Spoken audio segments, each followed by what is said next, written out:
Okay, so 3-22 is kind of a good problem. I think it's a good problem. Because it'll be similar to the kind of questions that you might see on our exam. We have a testament trust as the following receipts. Cash dividend from shares of Sears, $10,000.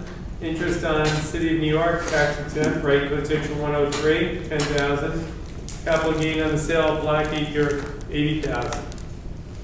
Trust is required to distribute all of its income to testator's sister annually for life. Tier 1 or Tier 2? Yoni, that sounds... Tier 1. Tier 1, everyone agree? Yes, sir. The remainder is payable to testator's brother. However, the trustee is authorized to distribute principal to the testator's brother during sister's lifetime. There, Yoni, you see the word authorized, right?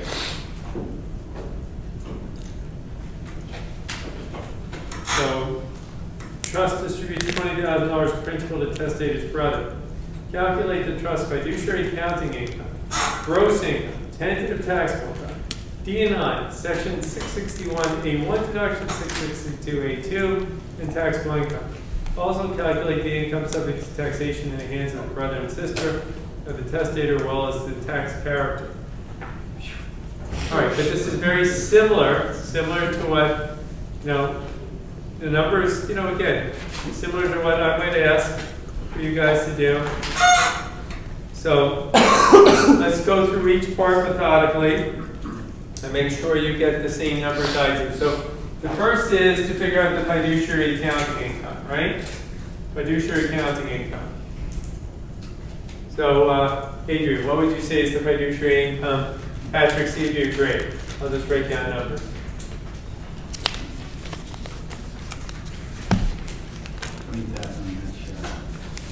What? How did you get it? Fiduciary accounting income? Patrick, you want to throw out what you might do? If you see if you agree with Adrian, 20,000?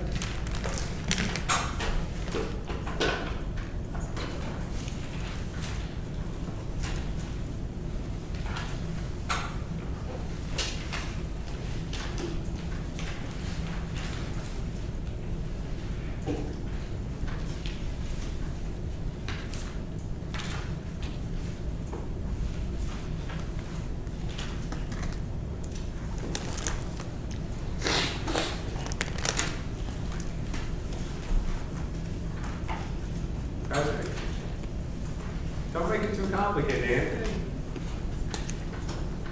Well, we're trying to figure out the Fiduciary accounting income. What can the sister stamp up and ground? $20,000. And how'd you get that? It's the immediate income and the dividends. The which one income? Dividend? The tax exempt and the dividend.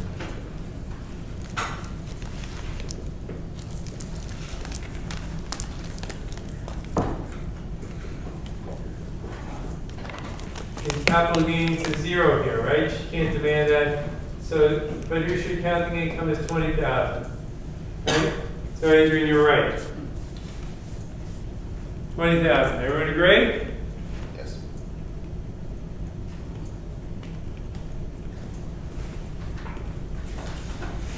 Without getting too complicated. Easy. What is the gross income here?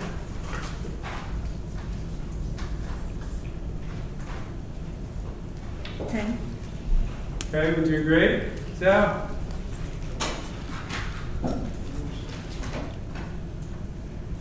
So?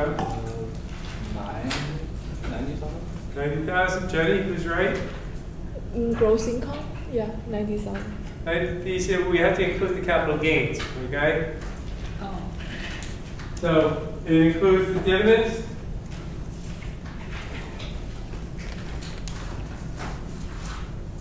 But the tax exempt is tax exempt. And then we have 80,000 of capital gains.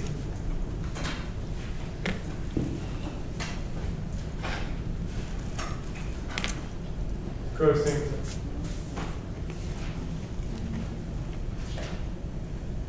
right? Jody, Dale, tentative taxable income here is how much?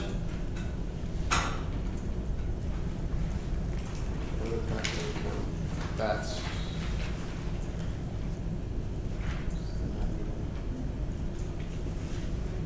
Tentative taxable income. Again, if you need, recall from what the authors did on page 56, 57, 58, tentative taxable income. 89,900. What would you have here? 89,900. 80,080. Would you agree with that, Yoni? Take out the personal exemption. Yes.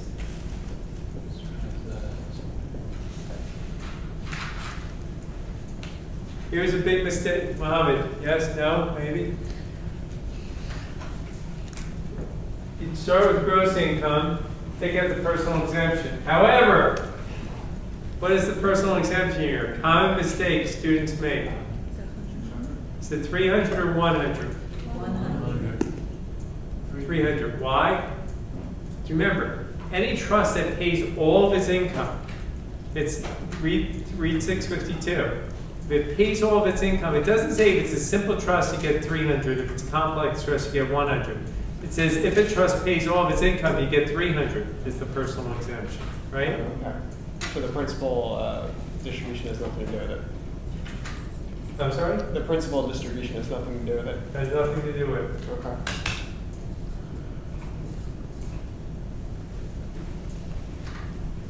All right. Take one, I'll try to keep my mouth shut. Take 2 minutes and compute the D&I. You only have a tax number, the D&I number. I want to say DNI is 20,000. The modified, Is 10,000. Tina? Rashida? Yes? Yes, 10,000. 10,000, I'm sorry? DN, What's the D&I? Is it 10 or 20? 10.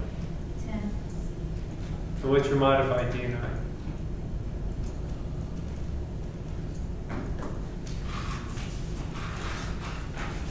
Think about it. CJ?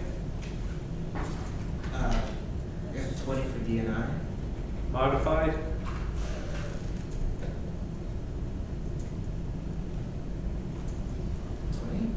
Say again, CJ? 20. So you're saying D&I and modified D&I both 20? What's our starting point here? 89,700, right? Everyone agree? What is section 643 demand? So we add back the exemption, right? Then we subtract out the capital gains, right? And what else do we do? Add taxes and interest taxes. Yeah.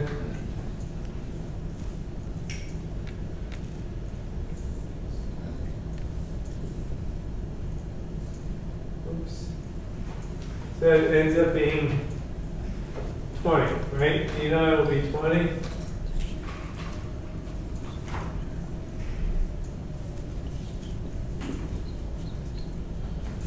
And 10,000 subtracted out, right? 663, 661C, we gotta take the modified D&I. So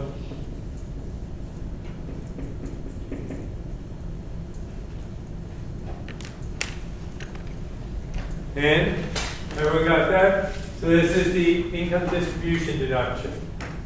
This is the final bottom line number on the Schedule B.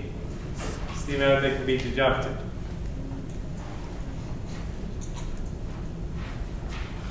Everyone take 30 seconds and tell me what the net income of the trust is then.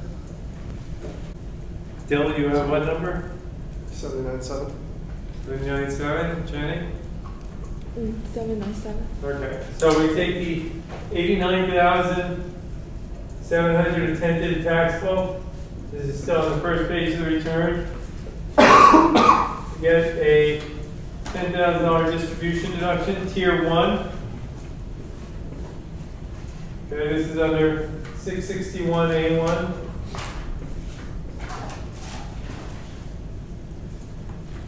And there's no tier 2. There's no tier 2 distribution deduction, right? It's all principal. All principal.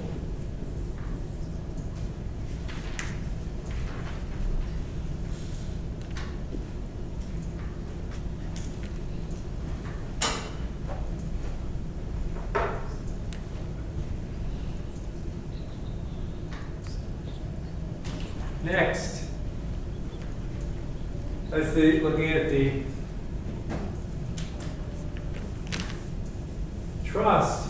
All that work for the trust. Now we have to figure out what to do with the sister, right? And the brother. Yes. So what are we going to do with the sister and the brother?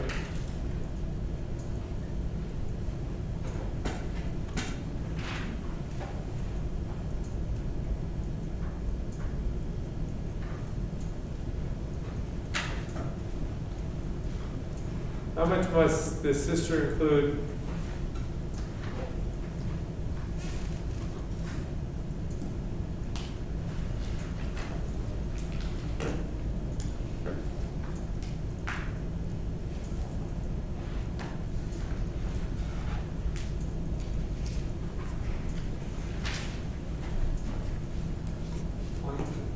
Sister has to include, right, Muhammad, 20. Okay? Everyone agree? Yes. Tier 1 distribution.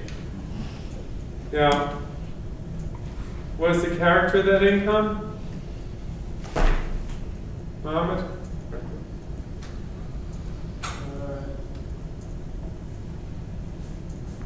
10,000's dividend, Right? taxable, and then 10,000 tax exempt interest. Right. And to get that,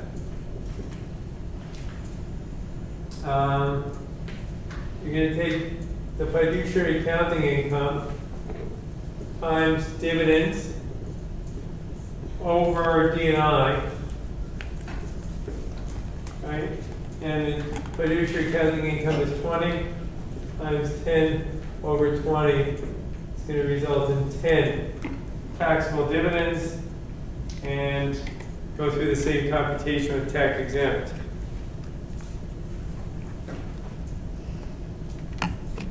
What's the brother taxed on? That's the sister is taxed on again, if you notice. Not surprising. 10,000 in dividends, 10,000 in tax exempt. What about the brother? All tax break. If it is tax exempt, why would she be taxed on it? Well, she has to report it. Not, she won't be taxed on it. Just showing how, D&I deals with the character. Okay, so she picks up the character of the D&I. And the brother is getting a tier 2 distribution, right? But there's no D&I. As a result, picks up 0 income, right?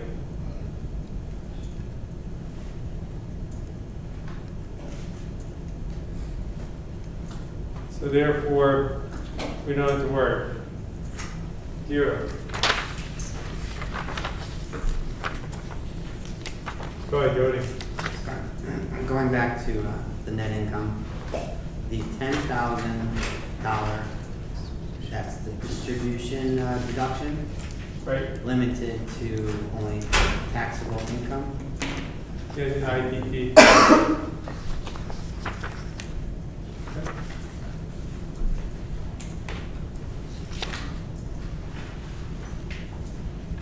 You here for tax? So actually, I was just looking for somebody's phone, one of my friend's phone, if she left a phone here. Does anyone see a phone? No? I don't know if you want to look yourself. I mean, Maybe I'll do it later. okay. We finish at 9. See, Jim. It's a question, IDD, right? Yeah.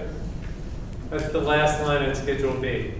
Is that, That's modified D&I. and that's the lesser of DNI minus tax exempt. It's or, being pulled out. but is it DNI minus tax exempt or FAI minus tax exempt? Yeah, either one, whichever is Whichever applicable. is less. Okay. Whichever is less, yeah.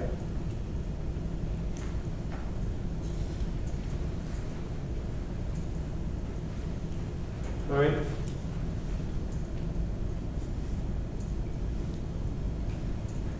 Again, guys, these just, on an exam again, you're not gonna, I would not ask you on the midterm or on the final, you're not gonna have to complete a Form 1041.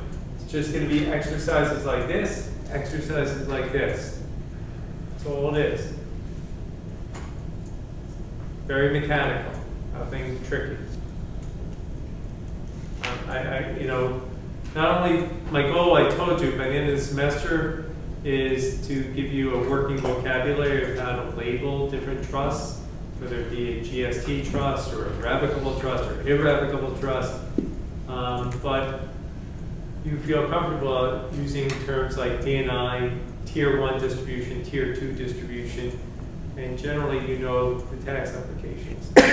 You walk out of this in December knowing those terms.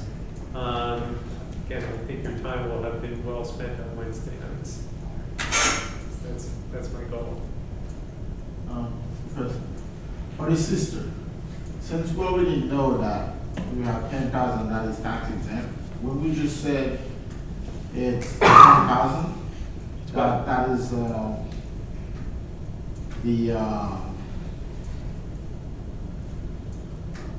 dividends from the share. I'm not sure what your question is. I'm looking at the FAI calculation. So instead of going the calculation, because we already know that the other 10,000 is tax exempt.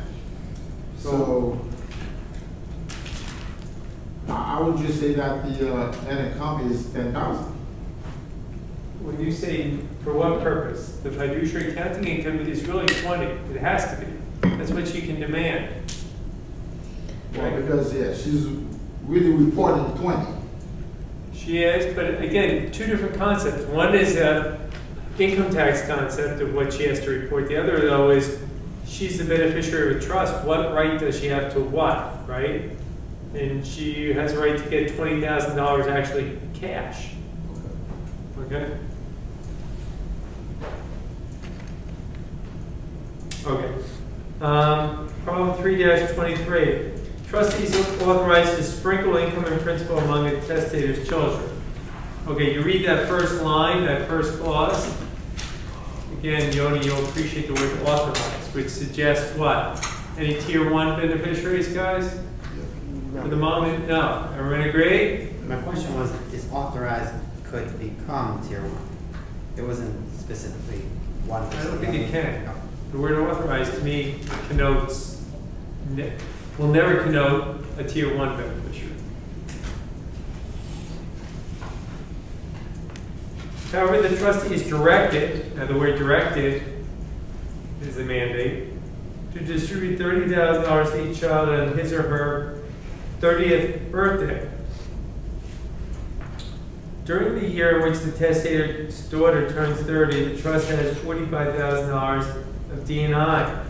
The $30,000 is distributed to each of the daughters, the testator's daughter and testator's son. What are the tax consequences of the trust, daughter, and the son? Each taxable 22,500, Are you taxed on what? proportionally up to the DNI, or 22,500 for each. Anthony, agree, disagree? I agree. Anyone have a different answer, or all going with that? I have another question. Dylan, and then, I'm sorry, someone else. Just have a question. That 30,000 for their birthday, is that a specific request? Okay, that's the question. Patrick, were you gonna say something? Well, the question I had is, which tier? Is it? Well, before we get to tiers, and maybe in this case, or maybe next, whenever you take That's the the question. exam, it could be physical Tiers, good homonym, right? Tiers are T-E-A-R-S, right? Tiers. I never thought, that's a good one. Never thought of it as a homonym. All right? But is this a tier 1 or tier 2 distribution? If someone says you get $30,000 on your 30th birthday, what is your expectation, Anthony? What do you think it is? What's your gut? What? It's a bequest. And it could be under the terms of the trust. It could be a bequest, or it could be, remember, this is a trust instrument, so it doesn't have the aroma of being a bequest, but it has an aroma potentially of being a gift, right? Someone gives you $30,000 on your 30th birthday. Are you reporting this income? No, right? Code section 102. Agreed? And if you recall, you remember from income tax. So if you look at code section 663A1, this probably fits, not perfectly, but pretty damn close. And the examples that I'll show you shortly, this is going to fit within the scope of being a specific bequest or a specific gift. So this would not be a tier 1 or tier 2. So daughter would get taxed on Okay. 0. Is the son's distribution a tier 1 or tier 2? Tier 2. Tier 2. So the son would be taxed on $30,000, right? By the way, so 30,000. And that being the case, the trust would get a distribution deduction under 661A2, right? 661A2. The trust would get a distribution deduction under 661A2.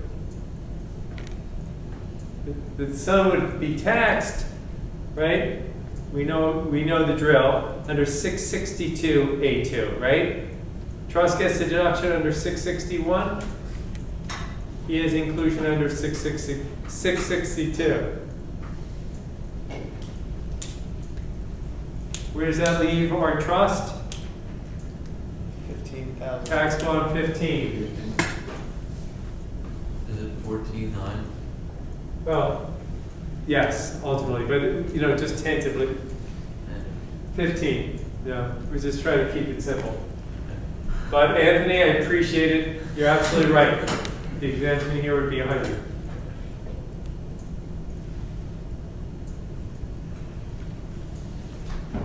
Everyone got that?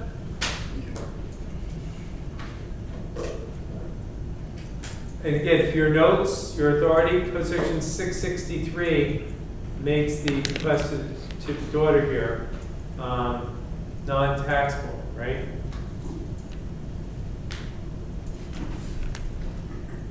$324. Assume the terms of the trust require the trustee to distribute $10,000 annually to the sister for life. So it's an annuity, right?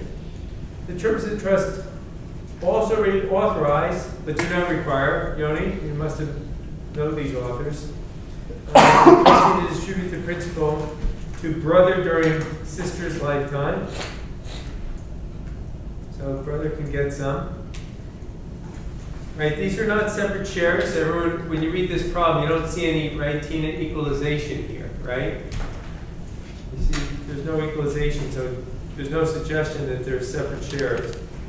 In the year in question, the trustee distributes $10,000 to sister and $7,000 to brother.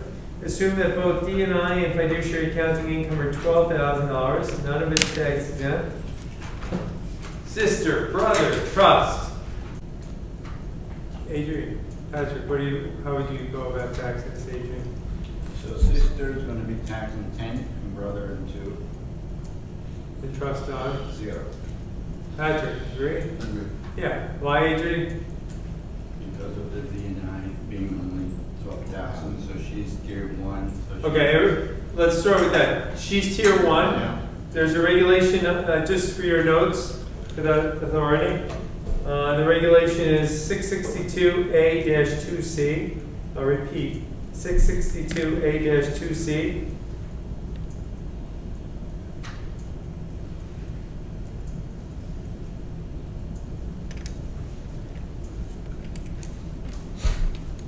So she's tier 1. Brother, we know, is tier 2, right? So she gets, as a tier 1 beneficiary, she's going to get, again, better or worse, she's going to get taxed at the brunt. 10,000, tier 1. This is a tier 1. Brother, there's only 2 left, right, Adrian? And therefore, 0 would remain to be taxed to the trust.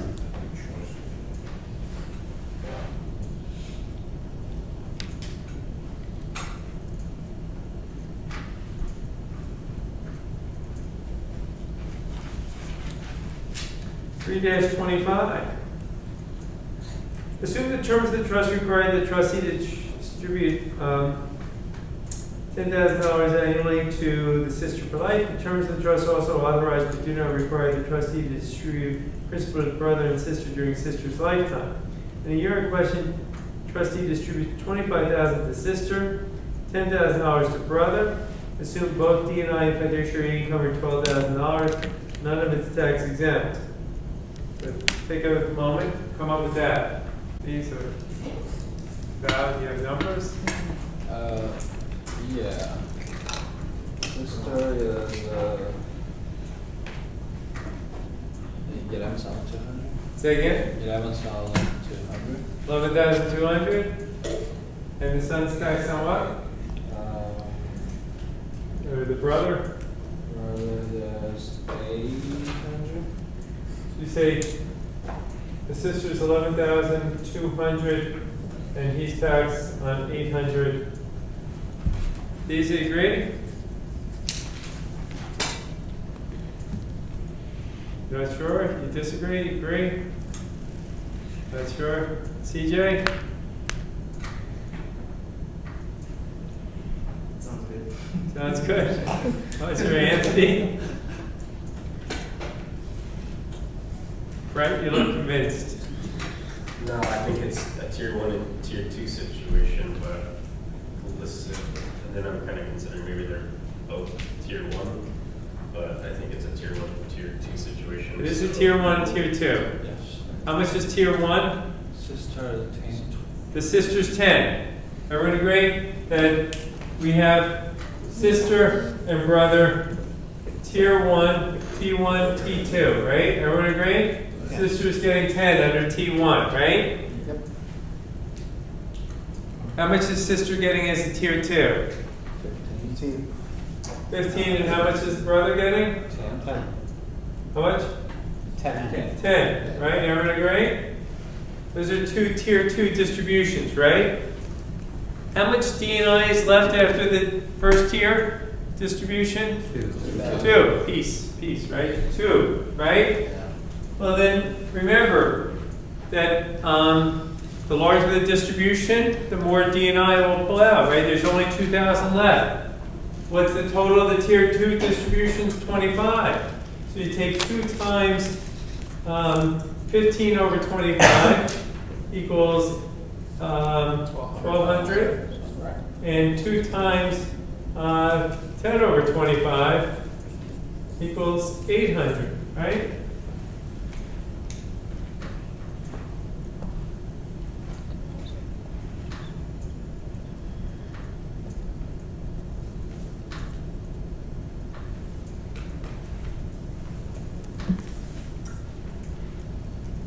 And just to be entirely complete, this trust would get a $300 exemption, right? Because- This trust would get a $300 exemption.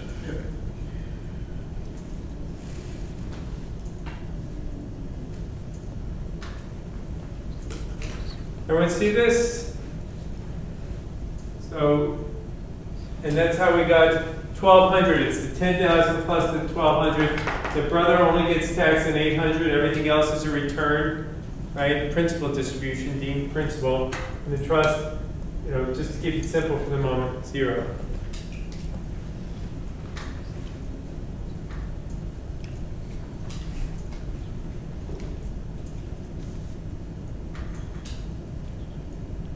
(3-26).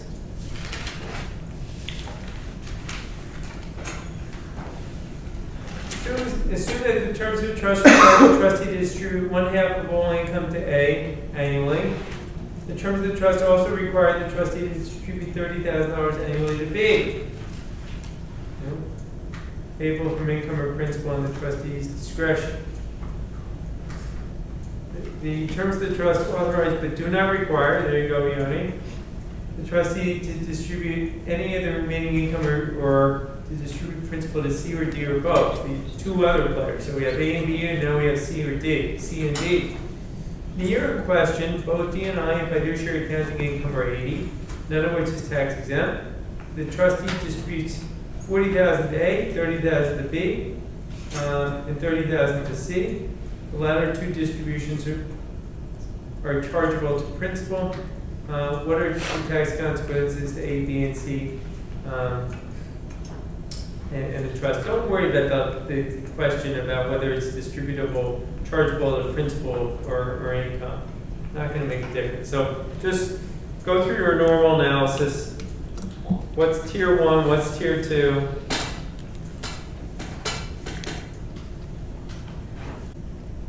Anthony? So tier 1 are A and B. So A, since I get half of the income, I got $40,000, which is half of 80, 40 is included in their income. And then B is supposed to get 30, like you said, out of income, so he also gets 30 in tier 1. And the remaining goes to C, and that would be 10,000, but that's tier 2. And the trust would be taxed at how much? 0. That's all. Right, Dina, Rashida, there's 2 mandatory distributions. Right?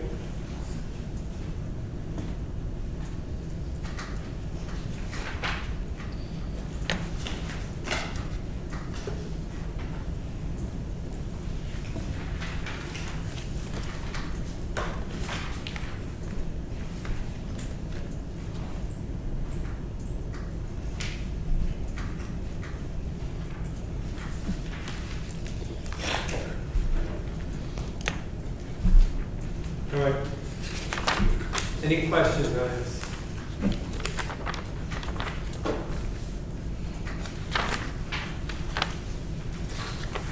All right. Let's, in the remaining 30 minutes or so, talk a little bit about estates and the exclusion for distributions, and then we'll call it a night. So, a few things about estates.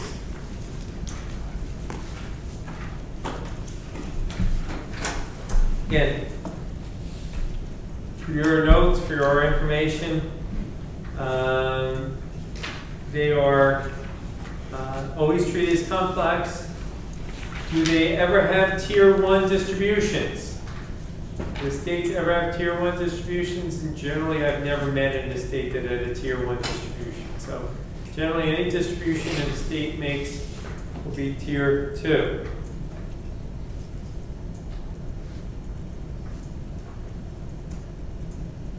So generally, D&I will be divided up proportionally, right? Tier 2 distributions, which you guys see, and we have several different permutations of that.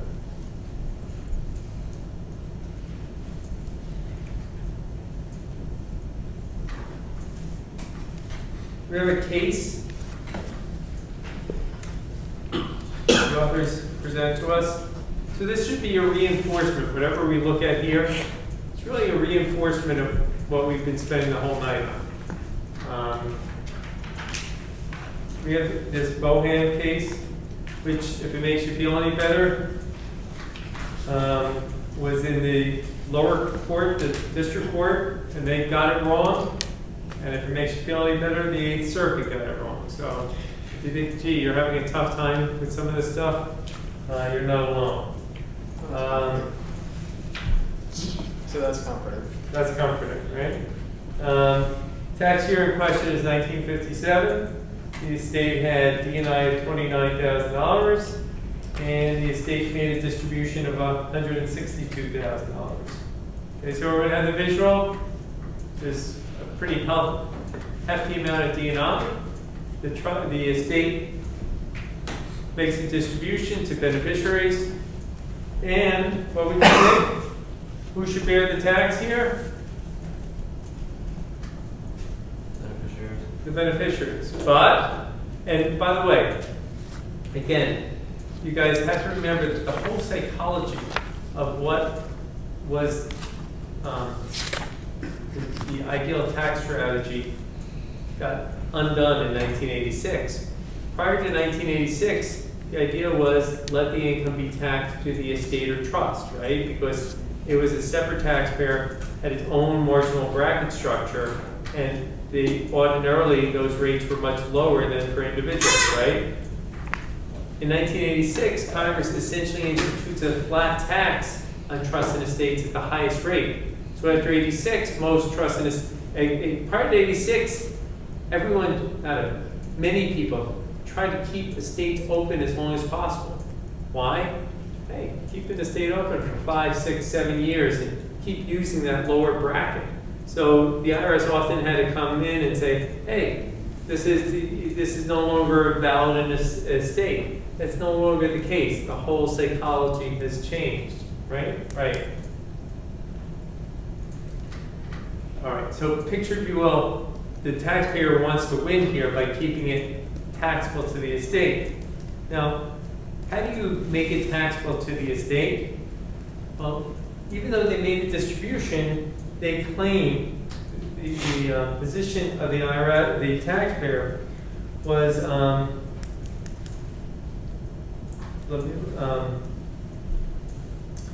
the bottom of page 188. The trial court held an extensive and well-reasoned opinion that the partial distributions in this case were not, quote-unquote, properly paid or credited within the meaning of the statute because at the time of the distribution, they were subject to recall under Missouri law under the decree of final distribution. This holding that the distributions were conditional is obviously a correct interpretation of Missouri law. In other words, what the court here, and this court affirms that, essentially says once the distribution, and let me just tell you as a practical matter, when I instruct people to make distributions from an estate, what do I ask the beneficiary? I instruct the executor to secure what from the beneficiaries before I tell them, right, I authorize them to make distributions to beneficiaries. What should they secure? Something called a release and free funding fund. In other words, if I'm going to tell or instruct the executor who's personally liable if there's subsequent debts that come to light, I want him or her or it to make distributions to the beneficiary, make up a number, say $300,000 to the beneficiary. But I want the beneficiary first to say, in writing, sign, that if there's a subsequent debt that comes to light, guess who has to pony up and kick in the money back to the estate? The beneficiary. The beneficiary, right? So if you guys ever serve as executors or trustees, or you are ever asked your advice, make sure before distributions are made, you want to get that in writing, that this person is going to pay the estate back. So on that pretense, essentially, the court says, well, we know you made a distribution, but there wasn't a finality to that, right? Because that money could have been pulled back. So the beneficiary who got the money, well, it wasn't really their money, right? Because the estate had a thin string that could bring it back. But guys, if you don't mind me saying, that's foolishness. I mean, 99.9% of the time it's not going to be pulled back. And who is the right taxpayer to tax? An estate that has made distributions that has maybe very little liquidity now, with the beneficiary, right, was lots of liquidity, right? You remember North American Oil case, the so-called claim of right doctrine, that if you have the money in your possession, who's the right party to tax? Okay, you get it?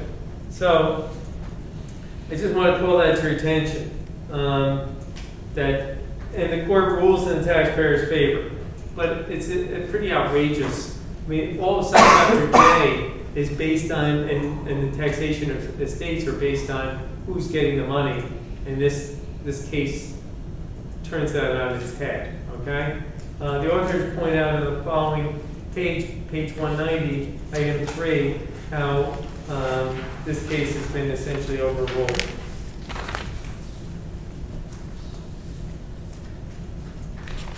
In item 5, the authors point out, of our textbook, point out that estates generally never have tier 1 beneficiaries.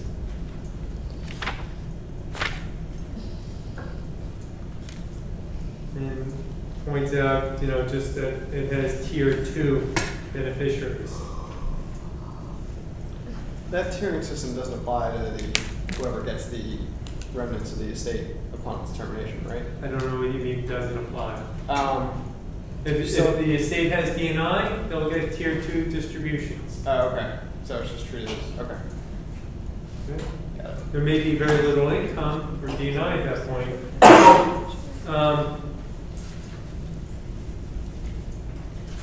And then we have this estate of Johnson Case v. Commissioner.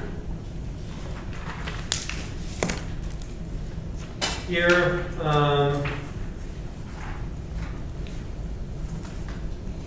we have a beneficiary who's going to get monies, and the executors of this estate do not pay out the monies. They think that there may be contingent liability. So picture if you're an executor and you're worried that there may be subsequent liabilities, and you don't pay out the money, but on the estate books and records, you make physical notations, book entries, to say you're going to pay out the income, but you don't actually pay out the income.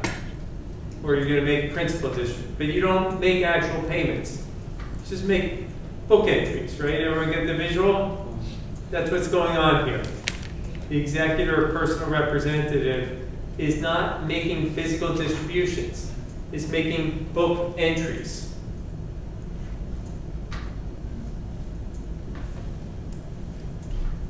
So at the bottom of page 193, it says, for the tax years 1986 through 81, petitioner deducted as a distribution the amount of the book entry credited to Willard's estate. Willard's estate included the distribution in gross income, but because all of its income was irrevocably vested in a charitable foundation, it had no tax liability. So here, you see what the strategy was. Get a deduction to the estate, but for all intents and purposes, there was no inclusion in the beneficiary's income because it was payable to a charity. So, but there was no physical distribution being made. Does that count as a tier 2 distribution? So if you look at page 195, the first full paragraph, a few lines down, says, respondent contends that the work papers, this was all done on the work papers, did not place the amount transferred beyond the petitioner's recall, that's the estate's recall, and that the amounts therefore were not properly credited within the meaning of 661A2 as a second tier distribution. Who wins? Sure. Commission. Not surprising.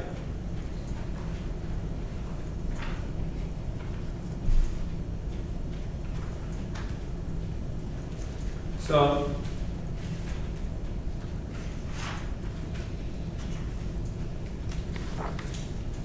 let me do this, guys. We have just a simple tax return for an estate. So we looked at complex trust. Right. Let me just call to your attention certain things here. So, not surprising, guys, on the front page of the 1041, look at the very top, checked off, decedent's estate. And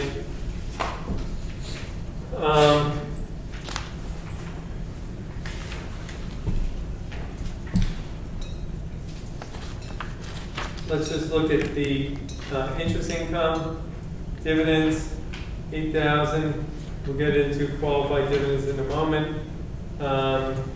Total taxable income, 23,000, not surprising, no one's falling off the chair with that.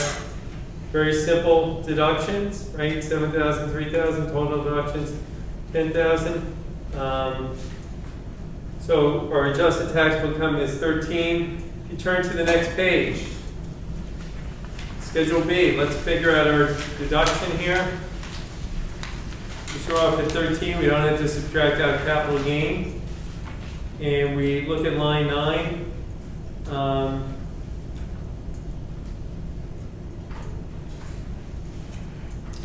would probably put it on line 10. It says income required to be distributed currently. I would have put in, this is a tier 2 distribution. Really should go on line 10. All right? Doesn't change the computation here. You take the lesser of what's distributed, the tier 2, or the income distribution deduction. So 5,000 will end up being deducted. Or exemption is 600, not 100, not 300. So that leaves deductions of 5,600, taxable income of 7,400.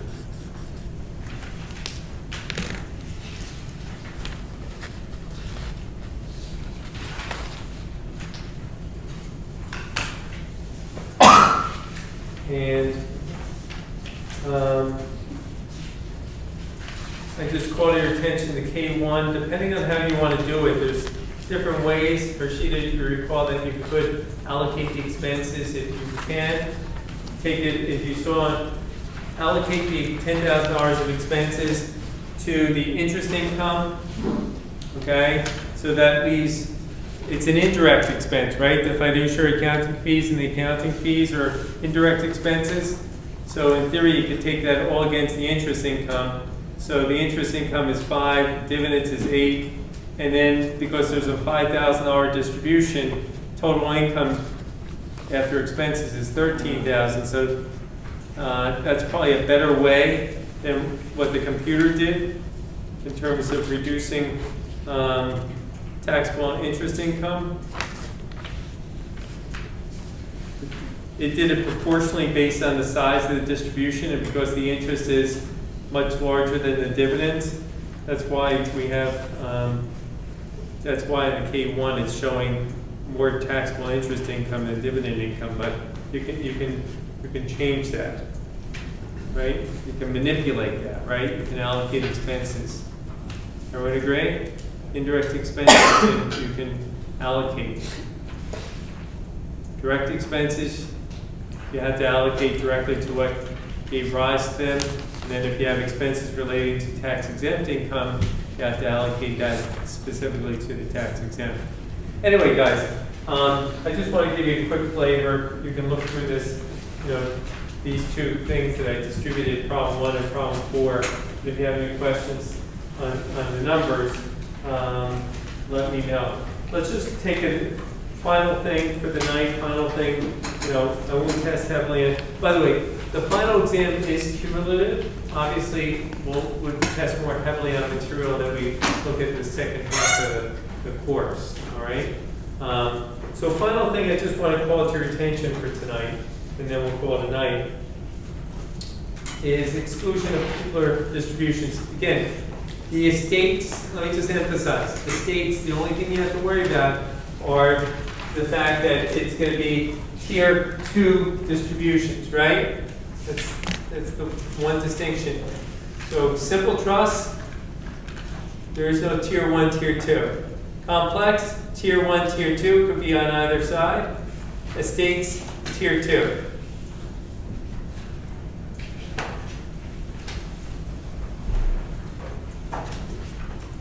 Exclusion of particular distributions. We saw a glimpse of this, right? Code section 663A. What is the key to understanding this?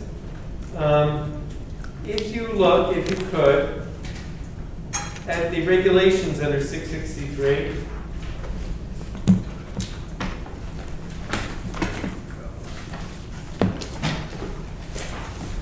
you turn to 663A-1.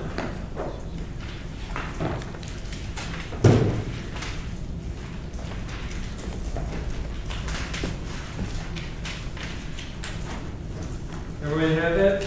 The regulations under 663A-1.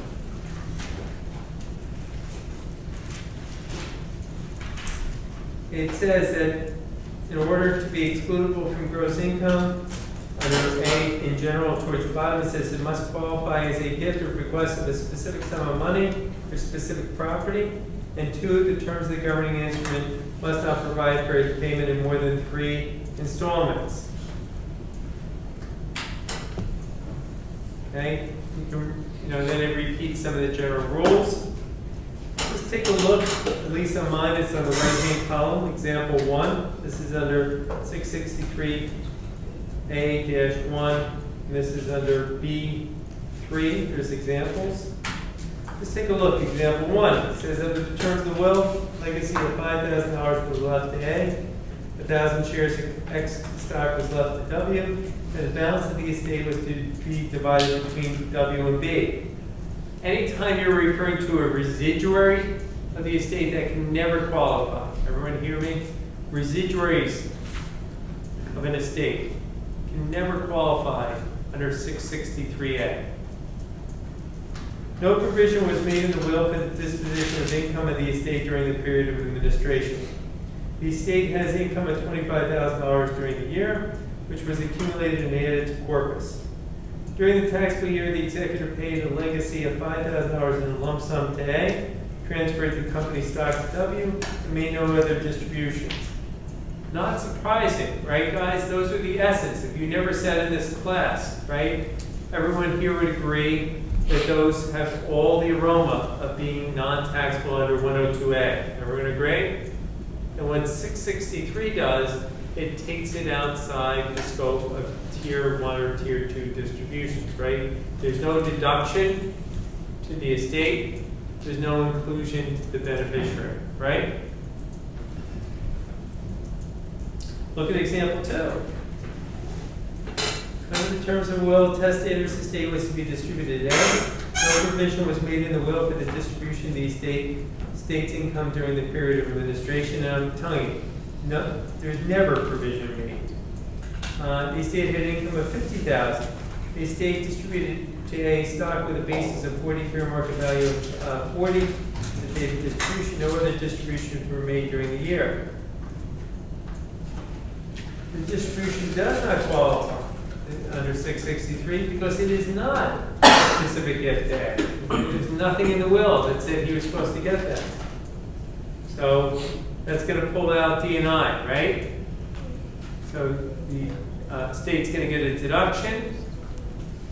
He's going to have inclusion.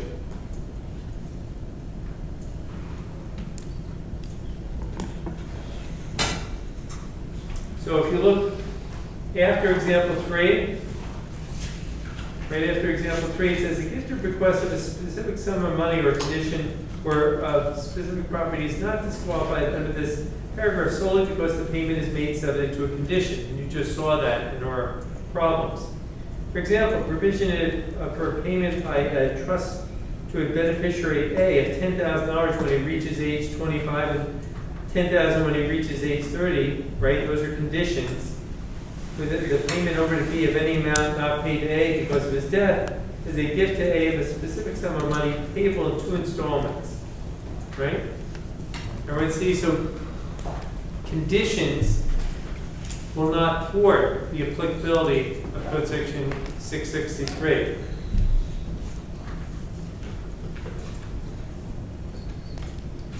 Two more examples and then we'll call it a night here. Look at example 1 under installment payments.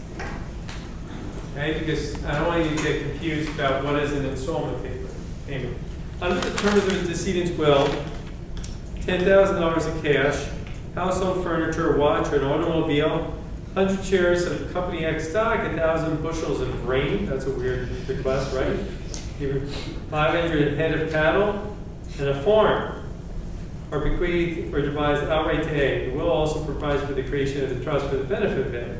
Under the terms of which are required to be distributed to A, $10,000 in cash, 100 shares of Y company stock when he reaches 25, $25,000 in cash, and 200 shares of company-wide stock when he reaches 30, and 50,000 of cash, and 300 shares of company-wide stock when he reaches 35. And it's pointed out, all those items like the furniture, watch, all that,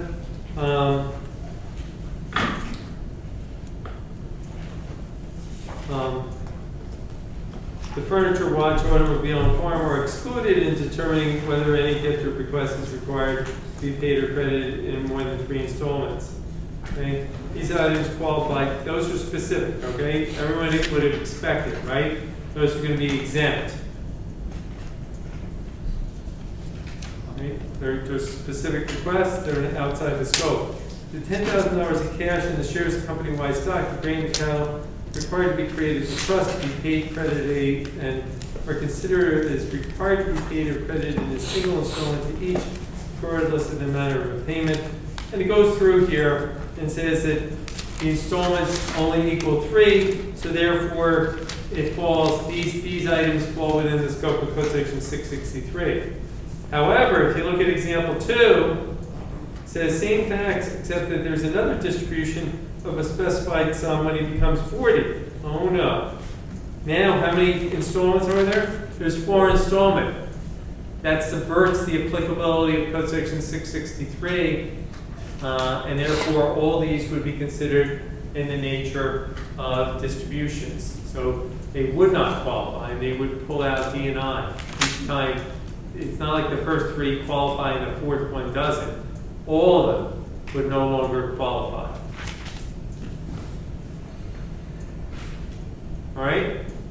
So, guys, I have down, and I will send out emails, and if there's a problem, let me know. I will probably send out over the course of the weekend just a summary of when I expect to see people. So our exam dates are, again, Saturday of next week, a week from this Saturday, Monday, and Wednesday. All right? If you have problems, issues, or concerns as you're studying, give me a call, let me know, shoot me an email. All right?